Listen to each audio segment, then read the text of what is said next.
Okay, from here starts the speaking test.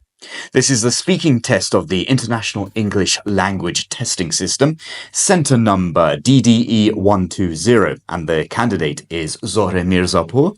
The candidate number is 013134558. The examiner is Samson Sees, examiner number 443533. Good afternoon. My name is Samson. Would you please tell me your full name? I'm Zohre Mirzapur. Right, can I see your identification, please? Yes. Thank you.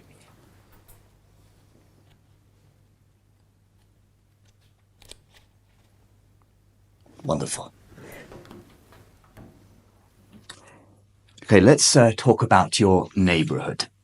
Describe a park in your neighborhood or city that you like. I start talking about a park in my neighborhood.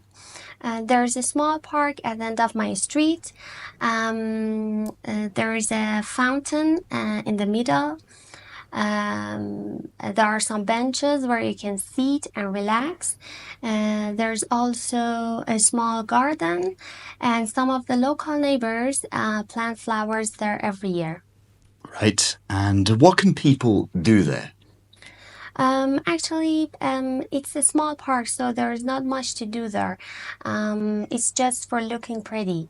You can go there, sit on the benches, and watch the water in the fountain. You can enjoy the beauty of the flowers. It's so enjoyable. And also, there's it's right next to the bus stop, so you can wait for the bus there too. Right, and do you enjoy spending time there? Yes, it's very enjoyable. I like to go to the park, especially when the weather is nice, because after being inside all day at work, I like to go to the park on my way home. Because it's a way for spending time outside, and sometimes I run into my friends in the park, and I've gotten to know some of my neighbors by spending time in the park, so that's an advantage. All right, and let's move on to talk about computers now. How much time do you spend using a computer? I spend several hours every day using a computer because it's an important part of my job. I try to stay away from the computer on weekends, but I think I'm not that much successful at that because there are always a lot of things that I want to do with it. I think I spend a lot of time on computer because somehow it is somehow addictive. Right, and do you use a computer for work, study, or personal reasons? The reason why I spend a lot of time on the computer is that I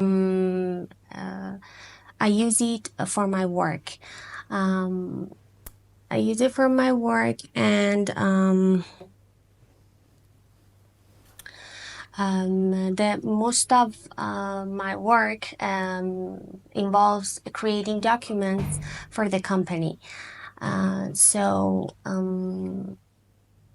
Apart from that, I spend a lot of time playing computer games because it makes me feel relaxed, and it's relaxing, especially when I'm working on a big project. Apart from that, I do some personal things on my computer. So the main reason I use the computer is for my work, but it's an important part of my personal life too. Okay, and what are some things that you don't like about using computers? Actually, nobody can deny that computers are useful, and they make the things more convenient. For example, I couldn't do my job without the computer, and it is very important in my life. But the thing is that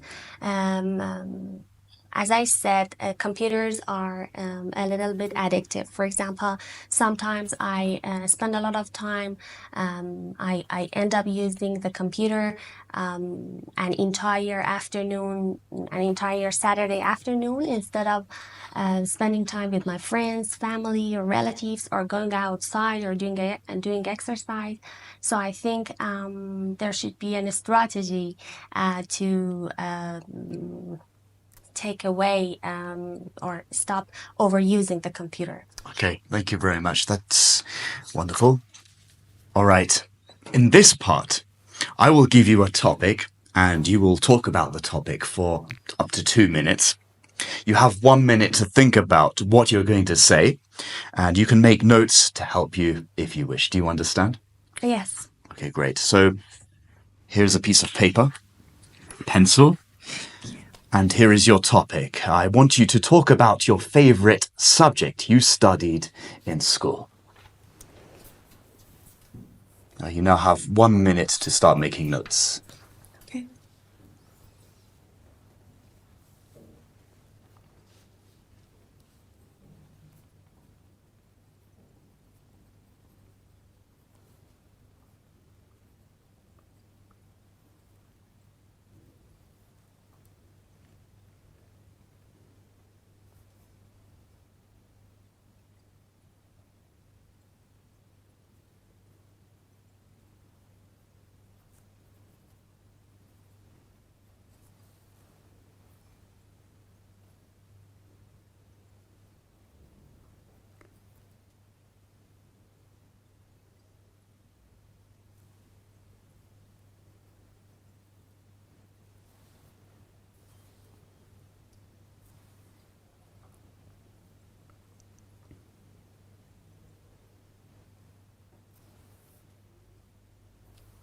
Okay, your 1 minute is up. You may start speaking now. When I was in school, my favorite subject was history. I really liked it, and I liked all kinds of history, and I still do. I studied it every year in high school from 9th through 12th. So I learned a lot of new things about the history of our country. I learned about different events in the history of my country, and I learned about a lot of people, like, for example, inventors, common people who contributed to our history, politicians, soldiers, etc. I learned about all these things. I learned all these things about the history of other countries. I like history because it makes me understand, feel, and imagine what history looked like in the past in different times. It makes me understand that people have lived under different kinds of conditions during different periods of the history, and they've had different kinds of, for example, interests, needs, and emotions. So I think it is very important to understand Okay, and thank to you very see all much. these kind of things. That's it. Thanks. That's the end of the 2 minutes. May I have your papers back, please, with the Yes. pencil? Thank you very much. Okay.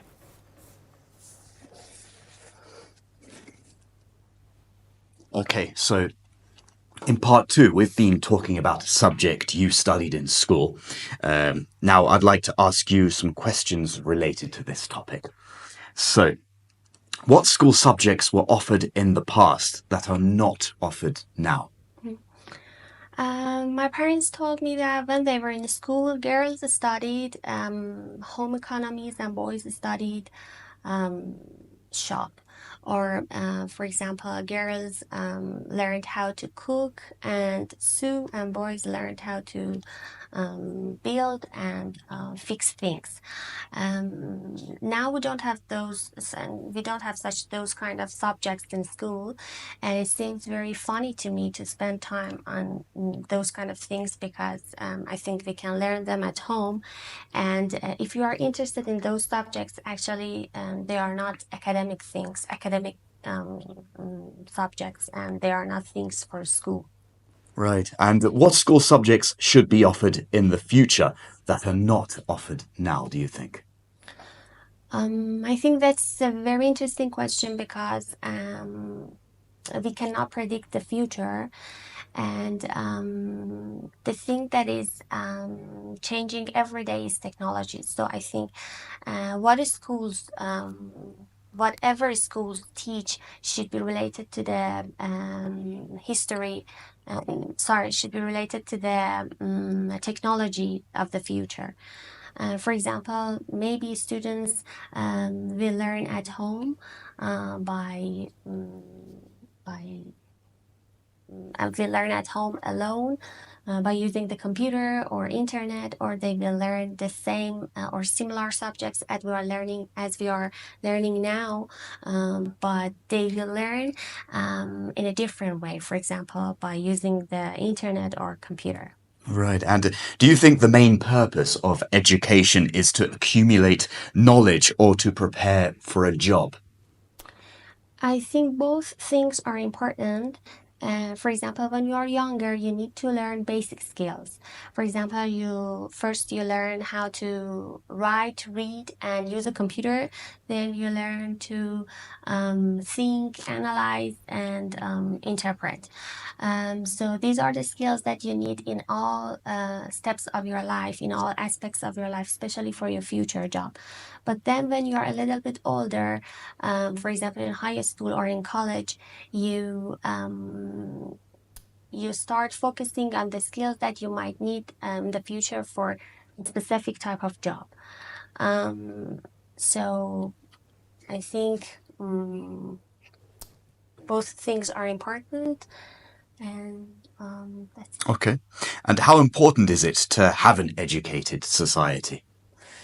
I think it is very important to have an educated society because if some of the people are highly educated and others are poorly educated, so there is not an equal participation in the society because those who are highly educated are more likely to have more money and more political power than those who are less educated. So if you want to have an equal society, there should be everyone should be prepared and should be equally educated. I know that it is ideal, but it's something to work for. Okay, thank you very much. That is the end of the speaking test. Thank You you. can take a deep breath now and relax. Okay, so what we're going to do now, I'm just going to go through the four criteria with you, and let's have a look at your band score. So we've got the four criteria, as you know, the coherence and fluency, vocabulary, grammar and accuracy, the grammatical range, and pronunciation. So, based on these four criteria, rounding them all up, I think what we're looking at right now is a 7, which is very good. It's a 7.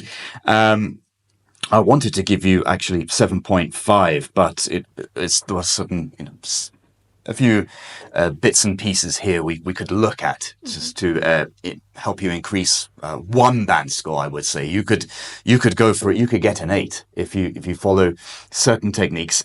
I think let's start looking at your how fluent you are. I mean, it is great the way you're paraphrasing and using linking words. This is what's been giving you the marks. Even though your pauses were very long, you seemed hesitant at some points. You looked like you were maybe running out of ideas. I don't think that's a language problem for you. That's more of you trying to produce an additional idea, or maybe talk for a longer period of time, which of course, in the IELTS speaking test, when you get to part 2, it is important, and we'll get to that in a minute. But you had some here and there, but altogether, the way you were producing your sentences, I thought they were very good. Vocabulary was I didn't have a problem with your vocabulary. I thought it was really good. I thought it was strong. You could use a wide range of vocabulary. You were using them in the correct spaces. That shows the examiner that you haven't prepared anything especially in advance just to impress the examiner. I think you have a strong use of vocabulary, which is what you're getting good marks for. So congratulations on that. Grammar and accuracy here. You see, I'd say it is strong altogether. Again, you get to this hesitant side of you. Sometimes you go, you get self-repetitive. You do repeat a few things here and there, maybe trying to fix the grammar in your head. But altogether, it is strong. So, I think you need to fix this. So what you would do is basically go in front of the mirror and, work on this and that, different topics, complex topics, I would say, because with the simple stuff, I don't think you have too much of a problem. Just to, produce longer, maybe more complicated sentences. That's what you would need to do. Pronunciation, again, very strong pronunciation. I think it was very clear to the examiner how you could pronounce words. Even if they were sometimes complicated, you did it very well. You had one mispronunciation I wrote down here. I managed to catch. It was people, they sue. It's so. When you're sewing, but there was just one. So the rest of it, that was a very simple word, and you were producing very complex words, and you were fine with it. So what we're looking at here is definitely a 7, which really potentially could be an 8 if you just work on a few things like. So your linking words were very strong. Or your paraphrasing and your linking words were great. Your pauses may have been a little bit too long. It provides a little bit of the hesitant mood of you hesitating a little bit there. But that can easily be worked on. That's just a matter of more practicing maybe slightly longer sentences. Do you want to know what band score you'll get in the IELTS speaking test? Perhaps you want to improve your performance and prepare yourself for the real test.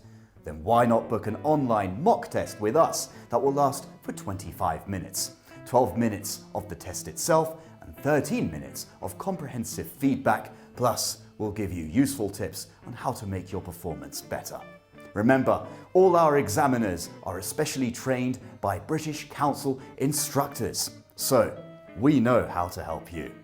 Join us.